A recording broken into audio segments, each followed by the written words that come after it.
subscribe now and press the bell icon. Never miss an update. Welcome to Health Live at Seniors today.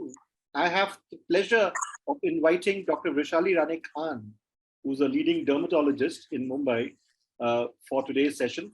Before we go further, let me introduce her. Dr. Vrushali Rane Khan is a board-certified dermatologist practicing in Mumbai, and while she's practicing in Mumbai, as it has happened with the rest of the country and with various even medical professionals across the country, she is available for online consultations pan-India. After completing her post-graduation in dermatology from the well-known JJ Hospital, she has also done her diploma in cosmetic laser surgery from the ABLS in the US. She has authored chapters at the postgraduate level academic textbooks on dermatology. She's a Rotarian, a trekker, done her Everest base camp trek this year. A mom trekker, she takes her children on treks. She's also active on the social media and conducts corporate workshops busting myths about skin and hair products and practices. And when I read this, we decided that why don't we invite Dr. Vrushali Rane Khan to bust myths about the skin for us over here, for senior citizens especially. And I'm sure you have a fair number of questions, all of you, about skin. And so as always, we'll have Dr. Vrushali doing the presentation for us. She has a 30-slide presentation. And then after that, you can ask your questions. As always, give your gender and your age so that she'll be able to give a slightly more considered reply. And yeah, that's it. So over to you, Dr. Khan. How have you been? All well? Bombay climate is going up and down with the heat and etc. Bad. We are all under the weather. My entire family is under the weather right now. I think it is this new H3N2 virus or something like that that is bothering us. So please pardon my voice. That's absolutely okay. Please take care. Yeah, so this is Dr. Vrushali's presentation. So over to you, and I will come back immediately after this. Please put in your questions in the Q&A tab, as always. Over to you. I would need a little bit of your help here, Pradumji, if possible. I would want this to be a little interactive session. Right. I don't know how that will be possible because I cannot see the attendees. Yeah, so this is a webinar-based thing. Okay. This is a webinar-based thing, but if you are comfortable with the chat window, I have opened the chat window. So basically, what I want to do is I'm going to put up a statement on the screen, and I want everyone to reply with a yes or no, or with if you raise your hand, that means it's a yes. Yeah, so there's a raising of the hand button. Raising of the hand. I think everybody can do that. If that is okay, that would be great. Can we just try it out, everybody? Can you just raise your hand and show us how you're raising your hand? Yeah, well, three people have done it. Oh, wow. This is like, we can't keep pace with the numbers. 13 people have raised their hands. So that's good enough. I think we are in business. So we can, I'm going to just lower the hands of people. And yeah, we can start. All right. Okay. Just a sec.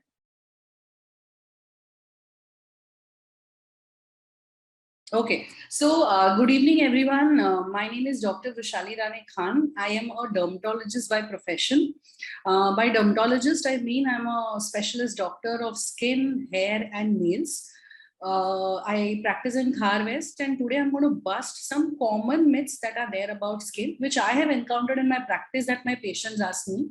So I have kind of compiled this 10 myths, I think around 10 myths. It's a little odd because I can't see anyone. Yeah, I know. This is unfortunately the format that we're following. That's okay. I'm sure you'll be okay. I don't know if I'm interesting or I'm just boring everyone. So no, you are interesting. Don't worry. All right. Okay. So I'm going to go to the next slide, which is going to be the first statement. So those who agree with this statement, please raise your hand and then we can proceed ahead. Okay. Okay. Do facials cause skin tightening? How many people, I'm sure everybody over here has done facials. How many people here feel that facials, the facials that you do anywhere in parlors, in say a kaya or any kind of medifacial, even at a doctor's clinic, does it cause skin tightening? So only three people feel it causes skin tightening. 5. The numbers are increasing. Okay. All right. Has like taken back their opinion. Okay. So let's get to the truth of the matter. Okay. So invariably, every woman undergoes a facial at least once a year. Okay. And a facial can give you glow, can take off some tan, can even help you get rid of some pimples here and there.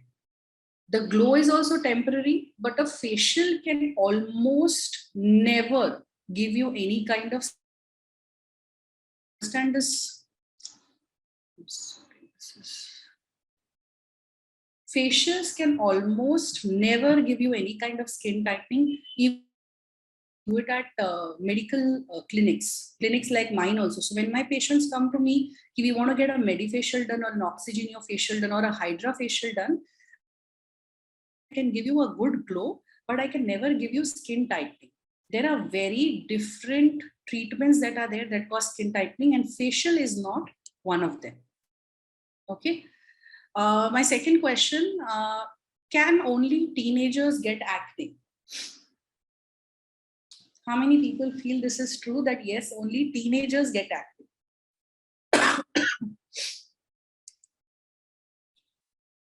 Okay.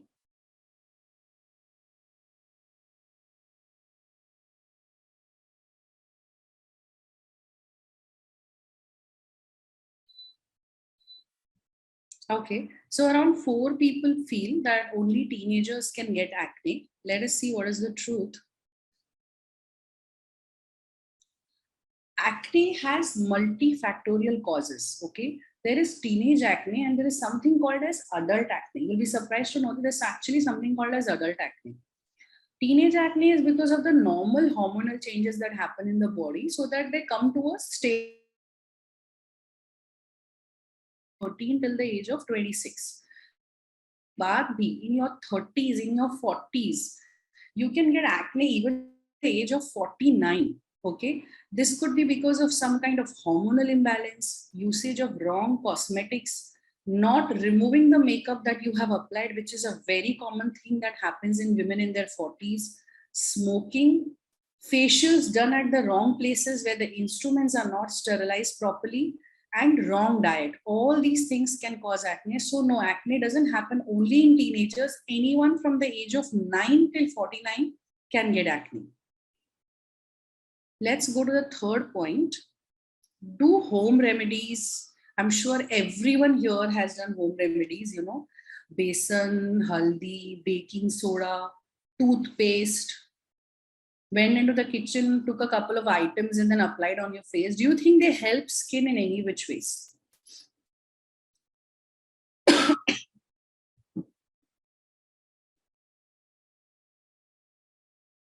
Okay, okay. Interesting. Okay, so can anyone unmute themselves and tell me how to help them?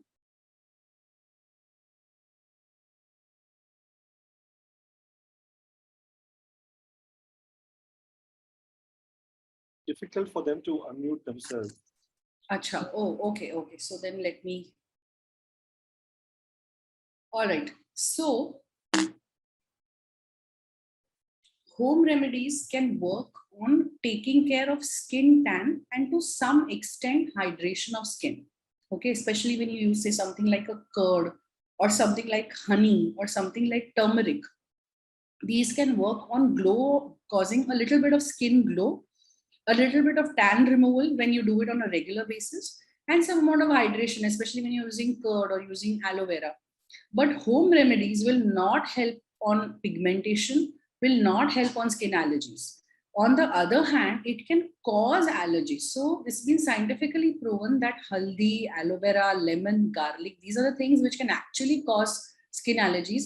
In fact, one of the commonest things that people use on acne is toothpaste. Toothpaste, when used on an active acne, can actually cause increase in the acne and leave a nasty mark at the site of the acne. So please reserve your home remedies to the kitchen only. Let the kitchen items stay in the kitchen only and not on your face, please. Don't use home remedies for your skin. Okay, mango season is here. We all love our mangoes. How many people here feel that mangoes give them pimples?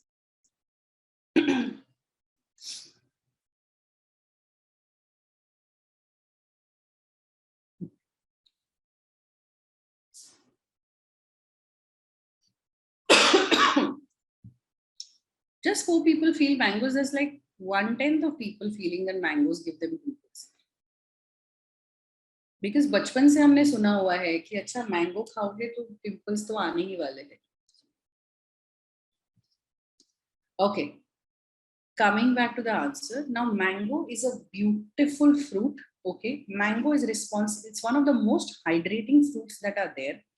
It is filled with antioxidants. It is also galactogenic. Galactogenic matlab it can cause increased breastfeeding in women who are nursing. So it is a beautiful galactogenic agent. The side effect of mangoes are none if consumed in moderations. Even diabetics can consume mangoes, albeit at particular times and as a meal and not as a snack in between meals. Even diabetics can consume mangoes. Even patients on dialysis can consume mangoes, you know, a day before their dialysis or in the morning before their dialysis. But if you consume too many mangoes, it increases your blood glucose levels. And it is these blood glucose levels that are increased, which increase the amount of acne. Or sometimes you consume a mango and you don't wash it off your face. So this mango pulp that stays on your pores and gives you those heat boils. So mango doesn't give you any heat boils or any acne. It is the excessive and not washing of the mango is what gives you the acne.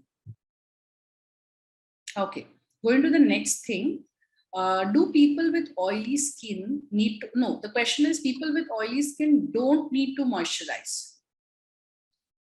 Do you agree? Those who have oily skin don't need to moisturize because already oil skin se aa hi raha hai. Moisturize karenge to aur zyada aayega.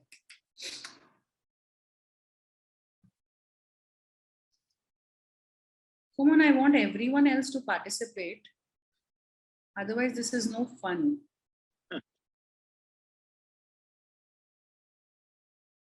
Okay, so skin glow. The glow that is there on a person's face is attributed to 3 things. One is the surface, the texture, because when light falls on a smooth surface, it is going to reflect, and that's how the skin glow happens. Second is the uniformity of color. You don't want any patchy skin here and there. And the third is the hydration on the skin. Irrespective of whether you have an oily skin, a dry skin, or normal skin, or mature skin, or any kind of problematic skin, hydration is the key for everything. Even in hot and humid climates, you have to hydrate. Sometimes when you don't hydrate, there is an overcompensatory oil secretion that happens from your skin to make up for the lack of hydration. So irrespective of whether you have oily, dry, normal, any kind of skin, hydration is important. What kind of moisturizer to use, when to use, and how much to use. That changes for a normal skin, an oily skin, and a dry skin person, and that needs to be worked on. But compulsory for all kinds of skin. Okay, go to the next point. You only need to wear sunscreen on a sunny day. I think that's the question. On sunny days, yes, correct. How many people feel this is correct? That you don't need to wear sunscreen on a rainy day or on a during a cloudy day. You only need to wear sunscreen on a rainy day. No. Well, sunscreen is the foundation of any skincare regimen. Any skincare regimen. Or if you feel that मैं तो सिर्फ गाड़ी में ही बैठ के travel करता हूँ, मैं तो I have my tinted glasses on my car, I don't need the sun. The tinted glasses on the car can barely protect you 20% from the sun. Otherwise, wherever light comes, your harmful ultraviolet radiation comes, whether it is sunny, it is cloudy, it is raining. In fact, beaches and places which are snowy give you the worst kind of skin damage, because when ultraviolet light falls on them, it also reflects. So you generally tend to get double the amount of ultraviolet exposure, which is why when you are inside the flight also, you are supposed to wear a sunscreen, because you are exposed to double the amount of ultraviolet rays. You're much closer to the sun. If you're going to a beach, it's going to get reflected from the water. You have to wear a sunscreen. If you are in a snowy place which is not having a lot of sun also, even there you have to wear a sunscreen. Sunscreen should be made a habit, like how you get up in the morning and you brush your teeth. That's how regularly you're supposed to wear a sunscreen. Sunscreen should be worn all around the year. Okay. Coming to the next point, scrubbing or exfoliating. We used to have these apricot scrubs and say type scrub in the past. Should it be done at regular intervals? I'm sure a lot of people over here have these kind of scrubs in their bathroom cabinets. The scrubs are basically those particles which are a little, I'm sure a lot of people who also use khada shakkar, the thick sugar, to scrub their lips or to scrub their face. Now, what you have to understand is, does everyone here know what is randa marna? Yeah. So what is randa marna? Basically, when you have a wood which has to be polished, we do like a polishing on it to take care of the wooden splinters. That's called as randa marna, so the wood becomes smooth. Scrubbing is something like that. You're basically taking something which is very rough and very harsh and rubbing it on your skin, hoping that isme jo bhi roughness hoga wo chala jayega. But in the bargain, what is instead happening is you are also taking away the good things, the good oils that are secreted from your skin. Sometimes you are removing the normal skin in addition to the dead skin. Sometimes these scrub particles can go and clog inside your open pores and give you more acne and more irritation, make you more prone to allergies. Especially if you're using like an anti-aging serum, like a retinol serum in the night. You've just scrubbed in the morning, you use a retinol serum at night, your skin is going to burn. That's what is going to happen. So exfoliation is absolutely not important. Okay, our body has an inbuilt sweeping mechanism to exfoliate. Having said that, if you feel that your texture is forever rough, there are chemical exfoliating agents that are there in the market which contain, say, a glycolic acid or a lactic acid or a salicylic acid, which can be prescribed by your dermatologist looking at your skin, which can be done once a week, twice a week, thrice a week, and can give you a good texture and good exfoliation without using a harsh scrubbing agent. Okay, so scrubbing or exfoliation is absolutely not necessary for having a good skin texture. Coming to the next, I'm sure a lot of us have done this during COVID. Face mask. And I'm not talking about the face mask that covers your nose. I'm talking about those collagen sheet masks and all those things.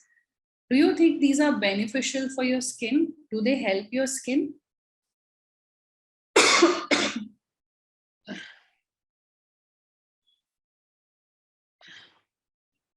Okay, let's see what is the answer. So, face masks are no different than a conditioner that you apply to your hair after you wash your hair. How long is the conditioner going to give you a result? Only until you wash your hair the second time, right? The second time you're going to wash your hair, the effect of the conditioner is gone. In fact, it goes a lot earlier than that. So all these terminologies of being a collagen mask and gold mask, I know people buy gold mask like in dollars and all, contain some gold particles or something like that. So all these masks have to be taken with a pinch of salt. Don't buy something super expensive. You would rather spend in a chemically tested agent which has reproducible results than simply buying these high funda, Korean mask or sheet mask. Most of them are only going to show your result till you wash your face the next time.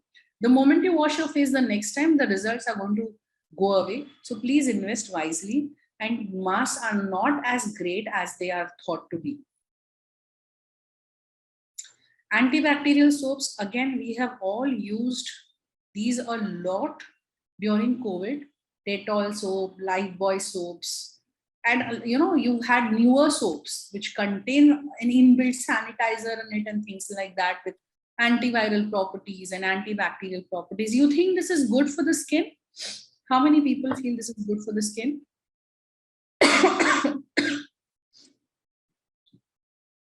Okay, great. No one thinks this is good for the skin, which is the truth actually. So basically, our skin has a lot of good bacteria and even good fungus on it, good yeast on it. Okay, these good bacteria protect us from the harmful bacteria in the environment, similar to how our gut has a lot of good bacteria. So when we take an antibiotic, we invariably get some amount of loose motions. That because the antibiotic is not just washing the bad bacteria, it is also washing away the good bacteria that is there in the gut. So the same thing happens in the skin. So unless you have been recommended by your dermatologist to use an antibacterial soap, which is very, very rare, very rarely you'll have a dermatologist write you an antibacterial soap, but just because it is available over the counter and you presume that, okay, I'm getting a lot of infections, I might as well use an antibacterial soap, please do not use it. One is they don't serve the purpose. Second is they kill the good bacteria, making you more prone to infections. Antibacterial soaps are generally very, very dehydrating. So you have to overcompensate it by using a moisturizer. So your purpose is absolutely not solved when you're using an antibacterial soap. Okay. Coming to the next, this is a common thing which I've seen a lot of mothers coming to me with their young teenage sons or daughters that इसका गला इतना काला है, ये बराबर से नहाता नहीं है, doesn't let me use the pumice stone on his neck.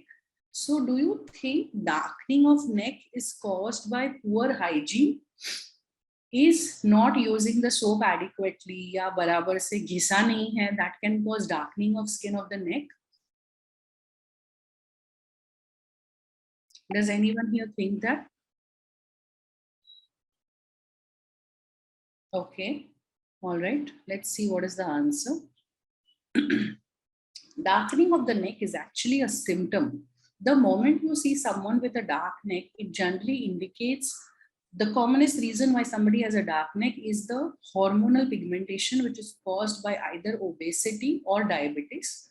A lot of times it could also be caused because of friction or any kind of hormonal imbalance. So the first thing what you have to do if you see somebody with a dark neck is tell their parent that no, this is not because of lack of hygiene. This is generally an internal problem. It could also be because of a vitamin B12 deficiency or a megaloblastic anemia, which can cause this kind of pigmentation. If you're going to use a scrub or a pumice stone, hoping that I can scrub away the darkness, you are actually going to induce a frictional pigmentation, which will be very difficult to do. So absolutely not. Dark neck does not mean a lack of hygiene. Okay. Okay. Now these were all the questions that were there. Now there is no point in just busting myths without actually telling you what is responsible for good skin health. So the next couple of slides are going to be about that how to achieve a good skin health. Now, the first step to achieving a good skin health is turn off your social media. Okay, you scroll your social media, you will see every Tom, Dick and Harry calling themselves a skinfluencer. They are going to use these creams for their dark circles when they don't have any dark circles, and then showing off how beautiful their eyes are looking, how glowy their skin is, how they have taken some silly jade roller or some such silly trending item and then given them their glowing skin, or their open pores have gone, or their wrinkles have gone. Somebody is doing face yoga, and the wrinkles are gone. So firstly, stay away from people who are giving you unsolicited advice. Because if they were so good, they would have become a dermatologist. So the person who should be giving you skincare advice should essentially be your dermatologist, not your social media people, not your beauty parlor person, not your friendly neighbor, definitely not your chemist or anyone, or and definitely not things from your kitchen, please. Okay. Now, skin health has got 4 pillars. Okay. I try to simplify it as much as possible. The first pillar of skin health is nutrition. The second is hydration. The third is protection. And the fourth come the creams, the procedures, all the things that you go and do at a doctor's clinic. Let us look at each of these one by one. Nutrition. Now, when it comes to nutrition, before telling you, ye mat khao, wo mat khao, ye mat karo, wo mat karo, I would rather tell you what to eat. Because the moment somebody tells you don't do this, you get put off. Yaar, ye mujhe nahi sunna hai. This person is like really bugging me, telling me don't do this, don't do that. I've anyway spent 60 years of my life now. Now I don't want to take instructions from anyone. So the first thing which you do is increase the proteins in your diet. No matter if you're vegetarian or non-vegetarian, Indian diet is heavily deficient in proteins. Your skin, your hair, your nails is all basically a protein. So if you want to have a good skin, the first thing you have to do is increase the protein in your diet. Proteins don't just have skin benefits. Protein also helps you in the sense that it increases the BMR of your body. So it helps you burn the calories also faster. It gives you a longer satiety. So the need to eat your carbs, the cravings that happen, ki thoda sa to main chips kha lu, that craving goes away because the satiety is longer, is lasting much longer. Plus proteins are also needed for your muscles, your bones, your collagen, everything. In fact, you must have heard about collagen supplements or collagen powders, which are so bloody expensive. They range from anywhere between 50 rupees to 200 rupees for a single day dose. Instead, if you just increase the proteins in your diet, collagen is actually a protein. So that will help you a lot. The second thing you can add in your diet are antioxidants. By antioxidants, I mean anything, any fruit that is red, yellow, and orange. These are the ones which are richest, and purple, of course. These are the ones which are richest in antioxidants. Our body is like a factory, and there's a lot of work happening inside, and we need a chimney to throw out that smoke. Antioxidants are this chimney. They kind of absorb, sponge away, or adsorb all the free radical damage or the oxidative damage that happens inside the body. So not just for skin, having a rich antioxidant source is super important. The third thing which I have not mentioned over here is increase the amount of good fats in your diet. When we talk about fat, we are generally thinking is कि यार मोटे हो जाएंगे. You know, oily खाएंगे, तेल खाएंगे, घी खाएंगे, मोटे हो जाएंगे. But we are not looking at the good fats over here. By good fats, I mean your almonds, your walnuts, raisins. These are the things which are very rich in fats, the good fats. Again, give you satiety for a long period of time, and they are very rich in omega fatty acids and polyunsaturated fatty acids or PUFAs, and these help you a lot, not just in skin but general well-being as well. The second thing that you have to, now this is what you're supposed to add. What you're supposed to cut down is the high glycemic index foods, maida, bakery items, ice creams, chocolates. But again, nutrition is not really my forte, so I don't want to get into the details of that. But we all know that this has to be cut down. Coming to the second point, which is hydration. You'll be surprised to know that most of us don't drink 3 liters of water a day. So unless we drink 3 liters of water a day, your skin is not going to feel hydrated, because what you drink is what goes to the bottom of the skin. Additionally, you have to use a moisturizer daily. So the water that is stored beneath the skin does not get evaporated from the skin. It blocks the water from getting evaporated, what we call as transepidermal water loss. That is stopped. Now, having said that, people will be like, I drink 3 liters of water a day. I apply my moisturizer on a regular basis. But the moment I apply my moisturizer, in half an hour's time, my skin is becoming super dry. That also happens in a lot of people. Now, what happens is there are these vessels beneath her skin. which are holding these water. Bartan hote, baqaida bartan hote hai, which are holding water beneath our skin. Now, as our age advances, or because of hypothyroidism, or because of some allergies, or a lot of things, the size of these vessels becomes smaller. And when the size of these vessels becomes smaller, the amount of water they are holding is also less. In these conditions, you have to come to a skin specialist and they do something called as skin booster injections. Basically, where we introduce new vessels into your skin so your hydration stays a little longer. Okay, that's about hydration.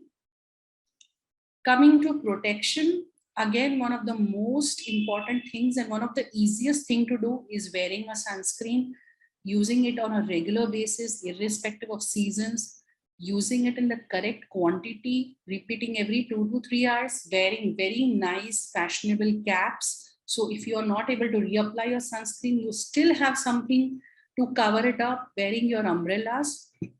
Sun or ultraviolet light is the only proven, scientifically proven culprit for aging, for tanning, for pigmentation, for everything.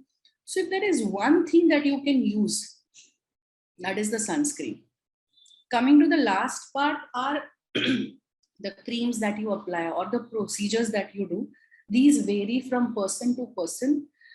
We have retinol creams, which are given most commonly by all dermatologists. These are basically something that are anti-aging, that actually reverse the aging, but they have to be closely monitored. They come in various percentages. So don't buy a retinol serum off the shelf from Instagram ad. Don't do that. One is it has to be correct for your skin and it has to show a result also. That's the reason you have to visit a dermatologist. There are also vitamin C serums which give you very good antioxidant and plumping benefits. There are hyaluronic acid serums, which I absolutely do not recommend because they only plump up the skin. They do not give you any long-term benefit. And of course, there are procedures, there's radio frequency, there is high food. There are a lot of things, but then I don't want to talk about it over here because then there'll be too much information. And yeah, I'm open to audience questions if any. And I saw there are already a lot of questions. So hello. Thank you very much. Thank you very much, Dr. Vrushali, for this thing. Yes, as you can see, there are quite a few questions that have come in. Can I request you to stop your screen share? Oh, okay. Great. Yes. So let me just go by the questions and we'll restrict ourselves to only senior citizens. So this is by Mr. Manava Narayan Rao, who's 53, and he has a peculiar foot allergy of the face and the neck, only on steroids, prednisolone, feet up to knees, swollen. Is there a remedy? And he has said something else in addition, which is... So Mr. Manava, the first thing is you have to go off the prednisolone. As long as you are on the prednisolone, steroids are like addicting agents. Every time you are on steroids, if you stop taking the steroids, then the problem comes back. So you have to go off the steroid, and an alternative mode of treatment has to be started. Could be an immunosuppressant, could be an immunomodulator. You will have to sit with your dermatologist and work this out, but you have to be off prednisolone. As long as you're on prednisolone, there's no solution for this. Great. There is Prasad Rao, who says he has itching in the private parts and he has candida. Candidiasis is a medical condition. It's a fungal. Sorry, he's having candidiasis. It has to.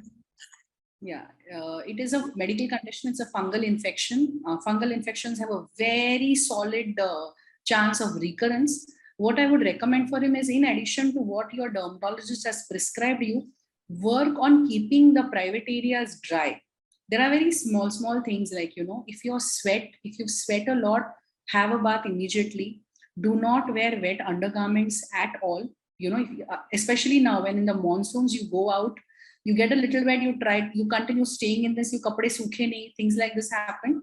Absolutely don't do that. I said that candidiasis is a fungal infection. It's a proper medical condition. So in addition to the antifungal treatment that will be recommended by his or her dermatologist, he'll have to follow a few things. One is to keep the skin absolutely dry. So no wearing any wet undergarments. If you're using the jet spray, then ensure that you dry before you pull up your pants. And in general, if you're diabetic, your diabetes has to be in control. Otherwise, candidiasis is going to be a recurrent condition. Right. We have a question from Marjorie Fernandez, who says, I have very dry hair and also dry skin, which have been caused largely by the hypothyroidism, which I've been suffering from the last 26 years. How can I deal with my dry skin and hair? Should I apply oil before my bath? I can't apply oil after my bath, and cream on my dry skin at night or throughout the day. So Marjorie, there are 2-3 things I would want to tell you. Number one is start with using a oral omega fatty acid supplement. Omega fatty acid supplement help a lot, especially those who have a senior citizen dryness of skin and hair, and also associated with hypothyroidism. Secondly, your shampoo should essentially be a sulfate-free shampoo that you use, so your skin doesn't become very dry. Like you were saying, you're using the oil before the shampooing, that is very good. But additionally, use a conditioner every time you wash your hair. Also, let there be a leave-on serum that you're using after your hair is dried up majorly, so the hair dryness stays a little longer. Increase the amount of proteins in your diet. The proteins are going to make the hair a little thicker. As far as the face is concerned, you have to use a very dry skin face wash, a good moisturizer. And like I said, the skin booster injections will help you in reducing the number of times you have to apply moisturizer on your face. That will be significantly cut down. I hope that helps. Thank you. We have a question from Richard Jain, who's 18. Says the moment the winter comes, I start having itching all over the body, starting from feet and legs. Rest of the year, I have no problem. Please advise. Okay. So, Sumelji, what you have is something called as senile xerosis. Okay. See, now I have not seen you, but considering the history that you have given me, this looks like senile xerosis. So basically, imagine your skin to be like a wall which has bricks in it, and the bricks which are held together by cement. Okay. Now, as your age advances, the cement starts reducing in quantity. So your bricks start falling one by one. And as your bricks start falling, what is external starts coming inside your house, and what causes all the irritation. So before the problem actually happens, you have to load yourself in moisturizers, in good heavy moisturizers. Like I've seen most people using Vaseline body lotions and Cetaphil moisturizers, but these are very basic moisturizers, which is for the general population. But if you use something like a Cetaphil Restoraderm moisturizer, or a Venusia Max moisturizer, or a Max Rich P moisturizer, these are the things which are very thick, which are loaded with ceramides and which give you long-term benefit. Also, what you have to do is during winters, make it a habit to not use very hot water, which is a common thing that most people do, is they will spend hours in the shower and use very hot water. Firstly, you don't need to have a bath on a daily basis, because every time you have bath, you are basically drying up your skin a lot. If you have a daily bath, you don't have to use a soap every time. If you have to use the soap, let it be a mild moisturizing soap. Keep your moisturizer bottle in the bathroom only. So as soon as your bath is over and you are still in that humid environment where you still have those droplets of water on your body, you apply the moisturizer. So the longevity of the moisturizer is much. The slightest irritation and itching that you see, you visit a dermatologist and get it treated, because once it progresses, you'll be itching all through the winter. Right. Thank you. One last question, doctor. I know you have your patients waiting for you. One last question from Katie Dadanchi. Doctor, should warts and moles be removed surgically, even if they cause no trouble to us? Also, what treatment can we use to lessen darker circles under the eyes? No, absolutely not. You don't need to remove warts and moles surgically if they are not hurting you at all. Now, if you're talking about warts, you're talking about those skin tags which are happening around the neck. I'm presuming that's what you mean by warts, or the warts, which you see under the eyes, like you have this Hollywood actor Morgan Freeman, what he has, those black things under the eyes, then in that case, you don't need to remove them. You remove them only for cosmetic reasons. Warts, on the other hand, are viral infections which have to be removed. I don't think you're talking about that.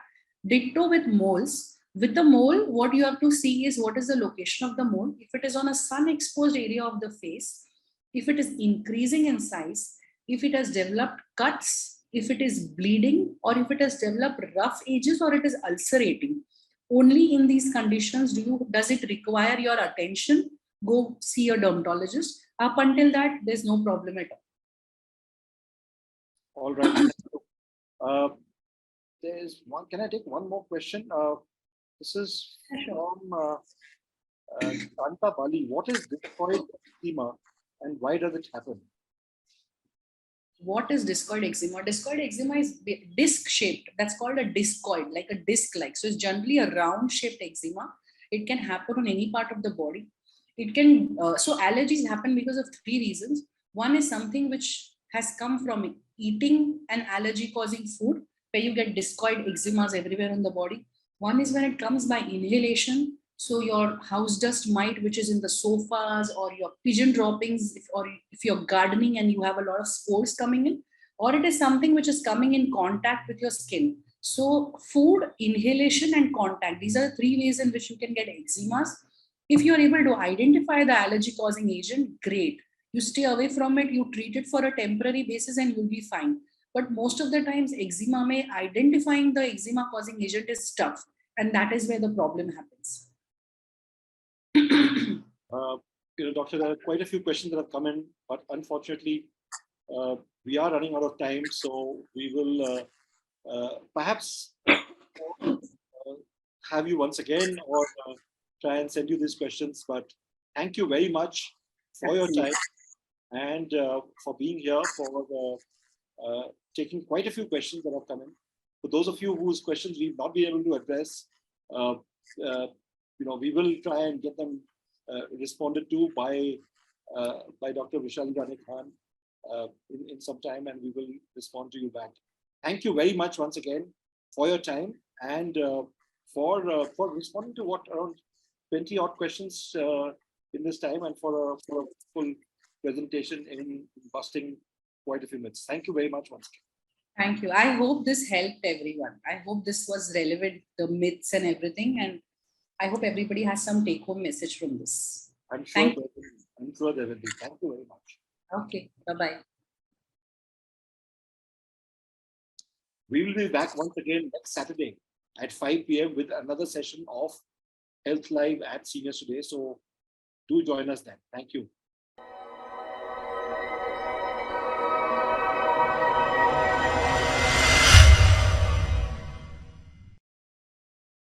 Subscribe now and press the bell icon. Never miss an update.